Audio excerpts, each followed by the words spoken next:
When you have an employee who is not meeting expectations or your relationship turns sour, it can be difficult to decide whether you should try and salvage the relationship or to terminate it.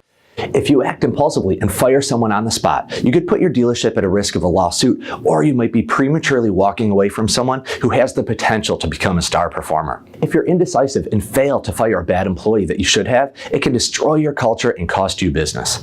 Before you fire someone, you have to make sure that you have a legally justifiable reason for doing so. Dealers have been mistakenly told over and over again that if they live in an employment at-will state, they can legally fire anybody at any time for any reason, and that's only partially true. Employees nowadays are smart. If they see the writing on the wall and they know they're about to be fired, they may show up with an unfounded harassment claim in a last-ditch effort to save their job. If you don't know exactly what to do in this situation or how to prevent it from happening in the first place, then you cannot afford to miss my NADA workshop. I'll define the legal reasons why you're allowed to fire someone and why you're not. I'll walk you through my show them the light or show them the door methodology that will help you determine whether or not you should invest in an employee or cut your losses. We'll define the steps that you must take throughout the termination process and explain exactly what you should and should not say in the termination meeting. Finally, we'll break down real-life examples of lawsuits brought against dealerships, including what could have been done to prevent them.